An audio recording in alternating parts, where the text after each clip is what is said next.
Bonjour, nous avons le grand privilège d'accueillir aujourd'hui M. Atef Mejdoub, président PPP Unit en Tunisie, en l'instance générale des partenariats publics-privés. Merci monsieur pour accepter notre invitation aujourd'hui. Merci pour tout l'honneur et pour moi. Merci beaucoup monsieur. Alors aujourd'hui nous allons explorer divers aspects passionnants liés au PPP. Donc, pour commencer, parlons de la préparation des projets et de leur faisabilité. Alors, Monsieur Atef, dans le contexte de la préparation des projets, il est essentiel de déterminer leur faisabilité. Pourriez-vous nous éclairer sur la manière dont les entités publiques peuvent évaluer et prioriser efficacement les projets potentiels pour garantir des résultats réussis?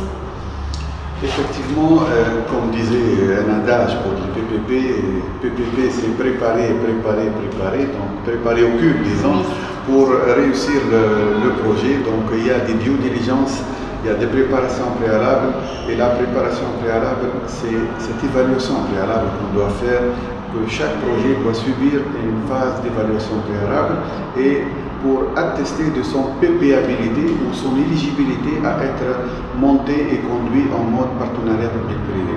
Et quand on parle de faisabilité ou d'éligibilité, il y a plusieurs aspects à vérifier. Il y a la faisabilité, c'est avec S au pluriel, donc il y a la faisabilité technique, la faisabilité juridique, la faisabilité technique plutôt économique et financière, et il y a un autre aspect de faisabilité qui est la faisabilité sociale, ou en d'autres termes, l'acceptabilité du projet sur le plan social et environnemental. Et c'est une dimension qu'on néglige, qu'on marginalise. On accorde beaucoup plus d'importance sur l'aspect économique et technique, et on marginalise l'aspect social, environnemental et de gouvernance des projets. Et en Tunisie, par exemple, il est fait obligation depuis 2018 à ce que tout projet public ou en partenariat public-privé, il doit subir cette phase de consultation publique élargie, généralisée, pour susciter l'adhésion, l'acceptabilité du projet sur le plan social, et aussi il est fait obligation de faire des études d'impact sur l'environnement. Donc l'impact environnemental et social est un pilier important pour monter des projets et pour garantir aussi la réussite du projet. À côté de l'aspect financier, purement financier et technique, cette faisabilité sociale et environnementale, elle est très recommandée, pour ne pas dire obligatoire. Merci monsieur pour ces éclaircissements. Alors passons maintenant à la sélection des projets. Quels facteurs, selon vous, devraient être pris en compte lors de la sélection des projets à développer, et comment peuvent-elles s'aligner sur les objectifs globaux de l'entité? En Tunisie, on a adopté le PIM, le Public Investment Management, ou ce qu'on appelle en Tunisie le cadre unifié de l'investissement public. Donc par rapport à l'identification des projets, en Tunisie, on a adopté depuis 2017 le PIM, le Public Investment Management. Ça, c'est un outil qui est incarné au niveau du ministère de l'économie, à l'ACNAP, qui est la Commission nationale des approbations des projets. Elle identifie les projets et elle approuve l'inscription des projets au niveau du budget public. Et cette instance ou cette institution choisit les projets à deux niveaux. Il y a deux niveaux. Il y a une application qu'on a développée qui s'appelle Darty en arabe, classification en français. Et c'est mécanique, il y a des critères qui sont prédéfinis, et ces critères sont inspirés, pour ne pas dire, sont quasiment conformes aux EDD, aux Objectifs de développement durable des Nations Unies. Donc on inscrit ces critères-là et on fait la vérification des projets. Les projets doivent, pas obligatoirement, mais cocher tous les cases du développement durable, l'aspect green, l'aspect développement durable, l'aspect écologique. Donc ça, c'est une opération qui se fait mécaniquement et elle fait sortir la liste des projets. Le deuxième niveau, c'est la collégialité. Au niveau de ce collège de la CNAP, on essaie de faire la priorisation en en fonction des contraintes budgétaires, en fonction de l'éligibilité du projet à être conduit et monté en PPP. Donc l'identification essaie de tenir compte donc, de la faisabilité et de l'éligibilité du projet à être financé. Parce que si on va le financer sur ressources propres du budget, ou on va le financer sur un financement extérieur, ou on va le financer en mode PPP. Donc il y a des critères indispensables qu'on vérifie et qu'on essaie d'adapter par rapport à ce qui existe au niveau international, parce que si on va s'adresser à des bailleurs, même pour des projets PPP, les bailleurs ont leurs exigences pour financer des projets. Aussi, pour avoir des financements à des taux concessionnels, autant les projets il est gris, il s'inscrit dans les objectifs de développement durable, les financements concessionnels et les fonds verts et les Green Climate Fund répondent positivement aux requêtes de financement soumises par la partie publique. Merci beaucoup pour ces informations précieuses, monsieur. Alors, abordons à présent un aspect fascinant de la gestion des PPP, la diversification des sources de financement. Pouvez-vous nous fournir des exemples de moyens innovants par lesquels les entités publiques ont réussi à diversifier leurs sources de revenus pour soutenir le financement des projets? Le financement, c'est le nerf de la guerre dans toute économie, et le PPP se présente comme un outil, moi je l'appelle la troisième voie, le PPP. Il y a la première voie, c'est le financement sur budget, sur ressources propres. La deuxième, sur le financement des emprunts extérieurs, en dette bancaire. Et là, la troisième voie, c'est ce financement mixte-là, ce financement en partenariat public-privé, où le public peut s'associer avec le privé et peut compléter le financement des projets d'infrastructures qui sont inscrits au niveau des budgets publics ou au niveau des plans de développement d'une manière générale. En Tunisie, on travaille avec la Caisse générale, la Caisse de dépôt et consignation, la CDC, pour développer et implémenter un fonds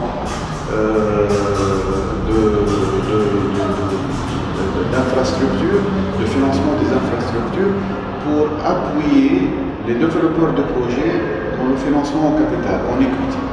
Et là, ça facilite un peu l'accès au financement privé du moment que le public contribue par ces financements. Ça, c'est des blended finance. Blended finance, au financement mixte.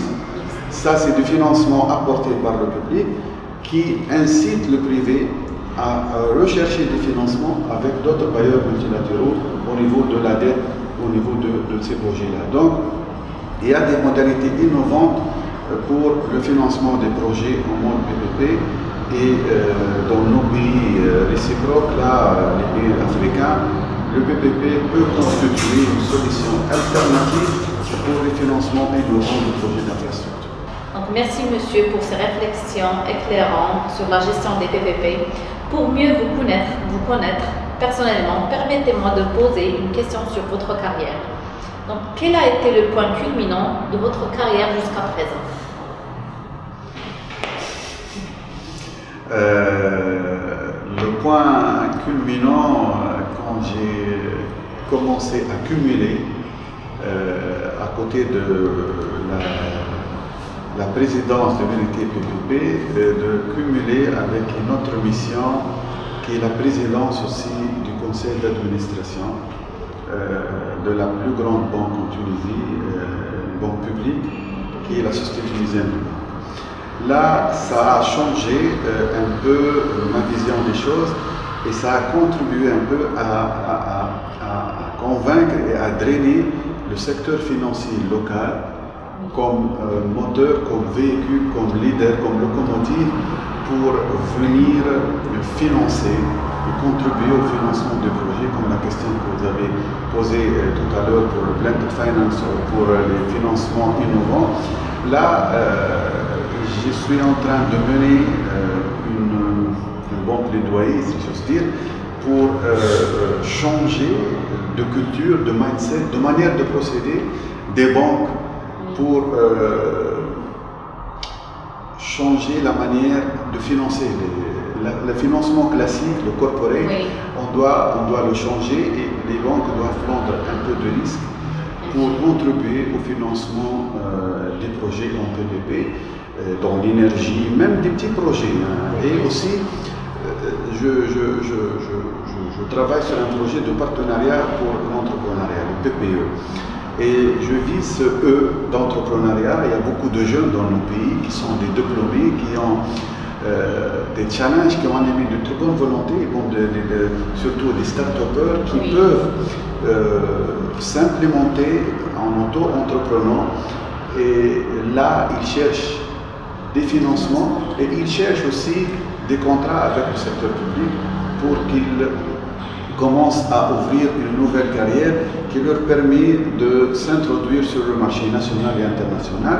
Et là, ce challenge, je suis en train de le concrétiser avec des jeunes diplômés, des jeunes start-upers. On leur fournit le financement, l'accompagnement, l'assistance pour s'implémenter pour leur propre compte avec des contrats, surtout au niveau territorial, avec les collectivités locales, pour des petits projets de gestion de services publics, de gestion de parking, de gestion des applications aussi de gestion de la queue, de file d'attente, tout ça. Donc il y a des projets innovants et qu'on va inculquer dans l'esprit de la nouvelle génération qu'il faut compter sur soi. Il ne faut pas compter sur l'État pour vous embaucher, un salarié, doucement le matin, pas trop vite le soir. Là, vous avez votre sort entre vos mains et vous pouvez développer votre activité, vous devenez entrepreneur, vous allez créer des emplois, vous allez devenir un chef d'entreprise. Et là, cette dynamique-là entre finance avec la banque, PPP, ça converge vers une nouvelle dynamique d'entrepreneuriat en Tunisie. Merci beaucoup, monsieur. Alors, monsieur Atef, merci beaucoup pour vos précieuses contributions et votre expertise sur le partenariat public-privé. Votre expérience et vos réflexions sont vraiment d'une grande valeur. Je vous remercie d'être présent avec nous aujourd'hui. C'est moi qui vous remercie et remercie les organisateurs pour cet événement. Merci beaucoup, monsieur.